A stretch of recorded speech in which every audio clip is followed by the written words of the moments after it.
தமிழக வெற்றி கழகத்துடைய தலைவர் தளபதி எங்கு சென்றாலும் மக்கள் வெள்ளம் இன்றைக்கு கூடிக்கொண்டிருக்கிறது. இன்று கன்னியாகுமரியை பார்த்தால் இதுவரையிலும் கன்னியாகுமரி வரலாற்றில் இவ்வளவு கூட்டம் எந்த தலைவருக்கும் கூடியதில்லை. கன்னியாகுமரிக்கு பாரத பிரதமர் வருகிற போது கூட இவ்வளவு கூட்டம் இல்லை. வியக்கத்தக்க அளவிற்கு மக்கள் வரவேற்பு இருக்கிறது. ஆண்டவர்கள் ஆண்டு முடிந்தவர்களை காட்டிலும் புதிதாக ஒரு இயக்கம் தமிழகத்தை தலைமை தாங்க வேண்டும். அதுவும் நம்முடைய தளபதியுடைய தலைமையிலே தமிழகம் சிறந்த ஆட்சி தர வேண்டும் என்பதுதான் மக்களுடைய கனவு. அதன் அடிப்படையில் தான் இளைஞர்கள், கல்வியாளர்கள், தொழிலாளிகள், விவசாயிகள், நெசவாளர்கள், அனைத்து தொழில் செய்யக்கூடிய அத்தனை பேருமே ஒருமித்த மனநிலையே இருக்கிறார். ரோட் ஷோ என்று அவர் செல்லுகிற பாதையெல்லாம் லட்சக்கணக்கான மக்கள் வரவேற்பை தருகிற காட்சியை நீங்கள் காணுகிறீர்கள். இது தமிழகத்தின் வரலாற்றில் ஒரு படிக்கலாக இருக்கிறது. ஏனென்று சொன்னால் ஒரு நல்லாட்சி தமிழகத்தை தர வேண்டும் என்பதுதான் நம் அனைவருடைய கனவு, மக்களுடைய கனவு. 50 ஆண்டிற்கு பிறகு ஒரு மாற்றத்தை தமிழ்நாட்டில் உருவாக்கப்பட வேண்டும். ஆண்டவர்கள் ஆண்டு முடிந்தவர்கள் மாற்றி புதிதாக ஒரு இயக்கம் தமிழ்நாட்டில் வேரூண்டி இருக்கிறது. திரைப்படத்தில் உச்சகட்டத்தில் இருந்த ஒருவர் அனைத்தும் தூக்கி எறிந்து விட்டு பல்வேறு சோதனையை சந்தித்து விட்டு மக்கள் பணியாற்றி என்று வந்திருக்கிற ஒரே தலைவர் இந்தியாவிலே நம்முடைய தமிழக வெற்றி கழகத்துடைய தலைவர் தளபதியை தவிர யாரும் இல்லை. இதை சொல்வதற்கு காரணம் எல்லோரும் தெரிந்து கொண்டிருக்கிறார்கள். அதற்காகத்தான் அவர் பெரும் முயற்சிகள் மேற்கொண்டார்கள். நம்மோடு கூட்டணி வைத்துக் கொள்ள வேண்டும் என்றெல்லாம் பல்வேறு கட்சிகள் முயற்சிகள் மேற்கொண்டன. அனைத்தும் அவர் ஏற்றுக்கொள்ளாமல் தனித்தே நிற்கிறேன், தனித்தே வெற்றி பெறுவேன், தனித்தே தமிழ்நாட்டில் ஆட்சியை பிடிப்பேன் என்று துணிந்து வந்திருக்கிறார். அதற்காக ஏறத்தாழ தமிழ்நாட்டை பொறுத்தவரையிலும் எனக்கு தெரிய 200க்கும் மேற்பட்ட தொகுதிகளில் 45% வாக்காளர்கள் அவரை ஆதரிக்கிறார். ஆகவே அப்படி வருகிற போது பாண்டிச்சேரிக்கு அவர் ஒரு நாள் சுற்றுப்பயணத்தை மேற்கொண்டவுடனே 91% வாக்குகள் அங்கே பதிவாயிருக்கிறது. இது இந்திய நாட்டின் வரலாற்றில் முதல் முறையாக இவ்வளவு வாக்கு பதிவானது என்பது ஒரு வரலாறாக இருக்கிறது. ஆகவே தமிழக வெற்றி கழகத்தினுடைய தலைவர் வெற்றி பெற வேண்டும் என்று மேலை நாடுகளிலே பணியாற்றக்கூடியவர்கள், வேறு மாநிலங்களிலே பணியாற்றக்கூடிய அத்தனை பேருமே ஒரு மாற்றங்கள் தேவை என்று தங்களுடைய பெற்றோர்கள், தாயிடத்தில், பெரியவரிடத்திலே சொல்லி விசில் சின்னத்திற்கு வாக்களிக்க வேண்டும் என்று வற்புறுத்த காட்சி இன்று தொடர்ந்து நடைபெற்றுக் கொண்டிருக்கிறது. சிறிய குழந்தைகள் அத்தனை பேருமே தங்களுடைய பெற்றோரிடத்தில், பெரியவரிடத்தில் வாக்குறுதி வாங்குகிறார்கள். விஜய் எங்களுக்குத்தான் ஓட்டு போடணும், விசில் சின்னத்திற்கு தான் ஓட்டு போடணும் என்று சத்தியம் கேட்கிறார். இது எல்லோருக்கும் தெரியும். உங்கள் குழந்தைங்க கூட அப்படிதான் பண்ணு நினைக்கிறேன், அடம்பிடிக்க நினைக்கிறேன். பத்திரிகையாளருடைய குழந்தைங்க கூட அடம்பிடிக்க இந்த தடவை ஒரு தடவை போட்டு அப்பா அப்படின்னு சொல்கிறாங்களா இல்லையா? இது ஒரு மாற்றங்கள் இந்தியாவிலே இது போன்ற ஒரு மாற்றங்கள் எங்கும் இல்லை. அப்படி என்றால் ஒரு சிறந்த ஆட்சியை தருவதற்கு 50 ஆண்டு காலத்திற்கு பிறகு வருகின்ற தலைமுறையை காப்பாற்றுகிற ஒரு தலைவர் தமிழக வெற்றி கழகத்துடைய தலைவர் தளபதியை தவிர யாரும் இல்லை என்பதுதான் நாடு இன்றைக்கு எதிர்பார்த்து கொண்டிருக்கு. நாட்டு மக்கள் அதைத்தான் விரும்புகிறார்கள்.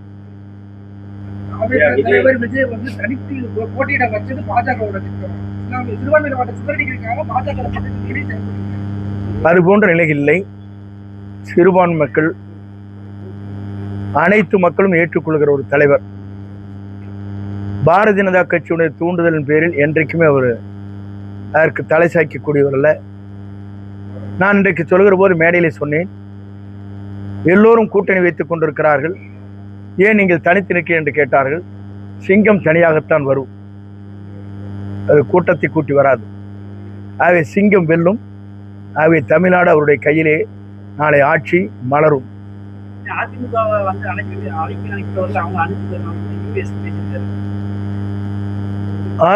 அதிமுக அளித்தவர் யார் என்பது உங்களுக்கு நன்றாக தெரியும்.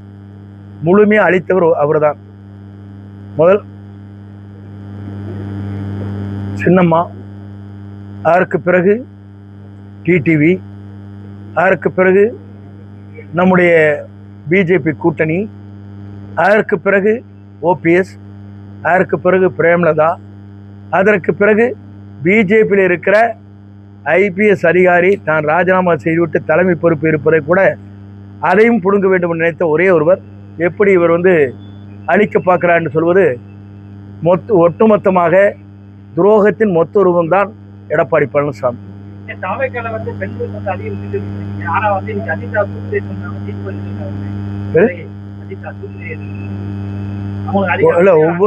ஒவ்வொருடைய மனநிலைகள் வேறு, எதிர்பார்ப்புகள் வேறு, மாற்றங்கள் ஏற்படுவது வேறு.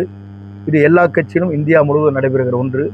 தனிப்பட்ட ஒருவர் வைத்துக்கொண்டு இப்படி போயிருக்கிறார் என்று சொல்வதை காட்டிலும் எத்தனை பேருக்கு நாங்கள் பெண்களுக்கு இடம் கொடுத்திருக்கிறோம் என்று பார்க்கிற போது கூடுதலாக கொடுக்கப்பட்டிருக்கிற தமிழக வெற்றி கழகத்தில் பெண்களுக்குத்தான் முன்னுரிமை வழங்கப்படுகிறது. எங்க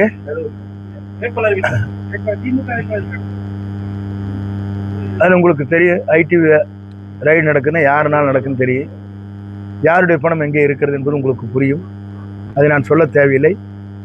ஐடி ரைடு முடிந்ததற்கு பிறகு யார் இந்த பணம் என்பது வெளியே வரும்.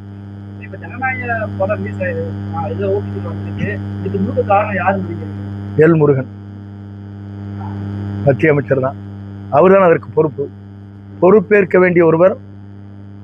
நம்முடைய ஜனநாயக படத்திற்கு சென்சாருக்கு அதற்கு தலைமை பொறுப்பேற்றிருப்பவர் அவர்தான். சென்சார் வேறு, அதனுடைய அமைச்சர் அவர் தான். நீங்களாம் ஒரு ஆக்சிடென்ட் சொல்றீங்களே, ஒரு ஆக்சிடென்ட் ஆகி ஏதாச்சும் விபத்து ஏற்பட்டால் ஏன் அந்த பதவியை ராஜினாமா பண்ணு நீங்கள் தானே சொல்கிறீங்க, பத்திரிக்கையாளர் கேட்குறீங்க. ஒரு அமைச்சர் ஒரு சின்ன ஃபயர் ஆகிட்டாலோ ஒரு பெரிய ஆக்சிடென்ட் ஆகிட்டாலோ உடனே பதவி ராஜினாமா பண்ணுங்கன்னு சொல்கிறோம். இது மாதிரி ஒரு கொள்ளைகள் நடந்தால் அந்த துறையை இருக்கிற அமைச்சர் ராஜினாமா செய்யணும்னு சொல்கிறீங்க. அப்போ இந்த படம் வெளியே இல்லை இது மாதிரி ஆன்லைன் வந்திருக்குன்னா யார் ராஜினாமா செய்யணும்? நீங்கள் கேட்க வேண்டியதை அங்கே. நீண்ட காலமாக உங்கள்கிட்ட பயணம் பண்ணிட்டு எல்லா மேடைகளிலும் உங்களை பற்றி விமர்சனம் தெரிவிக்க வராது. அவருக்கு கிடைத்த இடக்கம் வேறு. என்னை விமர்சனம் செய்வதற்கு அவருக்கு தகுதி இல்லை. ஏன் என்று சொன்னால் அவரை காட்டிலும் தலைவரோடு அம்மாவோடு பயணம் செய்தவன், அம்மாவிடத்திலே இவரை காட்டிலும் நான் முன்னுரிமையில் இருந்தவன், அதை காட்டிலும் அவருக்கு சில நேரங்களிலே வழிவிட்டவன். அவர் என்னை பற்றி பேசுவது வேதனையாக இருக்கிறது. அவர் அவருடைய செயல்பாடுகளை செய்து கொண்டு ஒவ்வொருத்தரும் கட்சி ஆரம்பிக்கிறார், அவங்களுடைய உணர்வுகளை வெளிப்படுத்துகிறார்.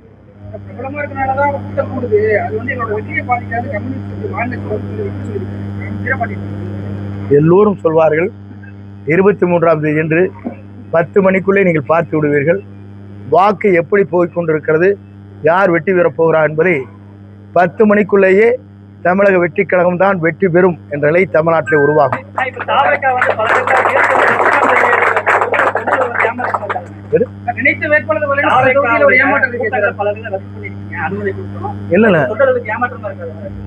அனுமதி கொடுத்து சில விதிகளை உட்படுத்தி நாங்கள் செல்ல வேண்டி இருக்கிறது. நீங்கள் காரைக்குடியில பேசுகிற போது 5 நிமிடம் தான் காலதாமதம், பேசக்கூடாது என்று நிறுத்திவிட்டார்கள். இந்த விதி உங்களுக்கு நன்றாக தெரியும். என்னை கேட்பதை காட்டிலும் அவருக்கு விதிக்கப்படுகிற விதிகள் கடுமையாக இருக்கிறது.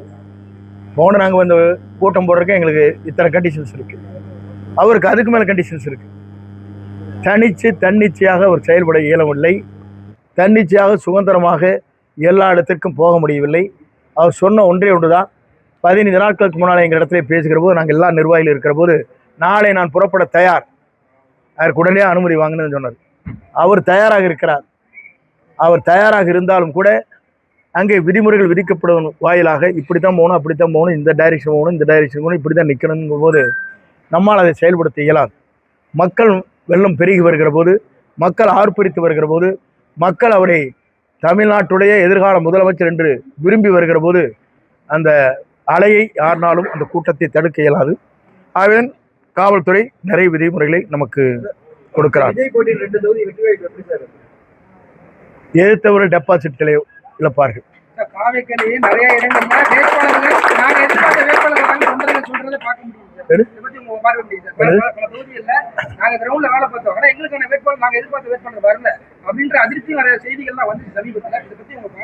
இப்போ எல்லா கட்சியிலும் பார்த்துருப்பீங்க, காங்கிரஸ் கட்சியில் நிறைய பேர் வெளியே வராங்க, சீட்டு கிடைக்காத. அதிமுக குமரிட்டு கொண்டிருக்காங்க, வேலை செய்யாத இருக்காங்க. திமுக அதே நிலை தான். எல்லா கட்சியிலும் அந்த நிலை தான் இருக்குது. எங்கள் கட்சி புதிய கட்சி, யார் வேண்டுமானாலும் புதிதாக போடலாம். அது நம்முடைய தலைவருக்கு உள்ள அவருடைய அதிகாரம். அவர் மட்டுமல்ல, எல்லோரையும் கலந்து தான் அதை செய்கிறார். அதிலெல்லாம் வேறுபாடுகளே கிடையாது. முதல் தடவை நம்ம கண்டெஸ்ட் பண்ணுற போது அவருக்கு தகுந்த மாதிரி ஏற்பாடுகள் நம்ம செய்கிறோம். மற்ற நாட்டை 20 கோடி கொண்டாங்க, காட்டுங்க கண்ணில் உனக்கு கருத்தில் திருப்பதி நாமத்தை கொடுக்குற, வாங்கி போயிட்டே இருங்கன்னு சொல்கிறது எங்கள்கிட்ட கிடையாது. அது நடந்தவே இல்லையா? என்னை பொறுத்தவரை 234 இதே நிலை தான், வெற்றி பெறும். அது மாற்றம் இல்லை. ஏன்னா தமிழ்நாட்டில் ஒரே ஆளு தான். 91 வந்ததில் ஒரு ஆலை, அதே மாதிரி ஆலை இருக்குது. உங்களுக்கு தெரியாதுங்க, ஒரே தெரியாது இருக்குது. நீங்கள் பிரைட்டாக இருக்குது, எல்லோரும் விரும்புகிறார்கள். ரோட் ஷோ இவங்களே சும்மா சாதாரண இவங்க போன போகுது, எல்லோரும் விசில் எடுத்து கையாட்டுறாங்க. காரில் போகிறீங்க, பைக்கில் போகிறீங்க, எல்லாருமே ரோட்டில் நிற்கிற எல்லாருமே இப்படிங்கிறாங்க. பார்த்தீங்களா இல்லையா? நீங்கள் ஒரு நாள் பின்னால் போய் பாருங்களேன், அப்போ தான் உங்களுக்கு தெரியும். இன்று மாற்றங்கள் இருக்கிறது. உங்கள் வீட்டிலே சொல்லுவாங்க, இந்த தடவை விஜய் எங்களுக்கு தான் போடணும்னு சொல்கிறாங்களே இல்லையா? உங்கள் வீட்டில் நீங்கள் என்ன சொல்கிறீங்கன்னு தெரியாது, நீங்கள் என்ன கட்சியில் இருக்கான்னு தெரியாது. வீட்டில் உங்கள் குழந்தைகள் அத்தனை பேரும் அவருக்கு தான் ஓட்டு போடணும்னு சொல்கிறாங்க இல்லையா? சொல்கிறாங்க. அப்புறம் என்ன, நீங்களே சாட்சி. தேர்தல் ஆணையத்தை பொறுத்த இல்லை, தேர்தல் ஆணையத்தை பொறுத்தளவு விதிமுறைகளை சொல்லிவிட்டு வேறு இடத்திலே ஒப்படைத்து விடுகிறார். அது செய்ய வேண்டியது காவல்துறை, அரசு தேவைப்படுகிற போது எங்களுக்கு என்னென்ன விதிகளை விதிக்க வேண்டுமோ, எவ்வளவு தடயங்கள் செய்ய வேண்டுமோ அதை செய்து கொண்டிருக்கிறார்கள். அதுதான் உண்மை. நாளை மறுநாள் தெரிந்துவிட்டு சொல்கிறேன். பெரும்பாலான இடங்கள்ல பரப்புரைக்கு அவரால் போக முடியுது, இந்த சூழல் சரியில்லை. 234 தொகுதி இருக்கப்போ பெரும்பாலான போக வேண்டிய சூழல் இருக்கு. தென் மாவட்டங்களில் ஒரு சில இடங்களை மட்டும் தான் கவர் பண்ணிருக்காங்க. இல்லை, பொதுவாக இருங்க. நீங்கள் ஆறுபடை வீட்டுக்கு போகிறோன்னு சொன்னீங்கன்னா உங்களுக்கு எத்தனை நாள் ஆகுங்க? 10 நாள் ஆகும்ல. ஆறுபடை வீட்டுக்கு ஃப்ரீயாக போய் சாமி கும்பிட்டு வரைக்கும் இந்த கஷ்டம் இருக்குது. எல்லா இடத்துக்கும் போகிற போது நீங்கள் பார்த்தா லட்சக்கணக்கான மக்கள் வருகிறார்கள். காவல்துறையை திணறுது. அடுத்த ஒரு கூட்டு வர இருந்தால் நல்லதுன்னு நினைக்கிறாங்க, அதுக்காக தடைகள் போடுறாங்க. இதுதான் இருக்கிற நிலை. நன்றி.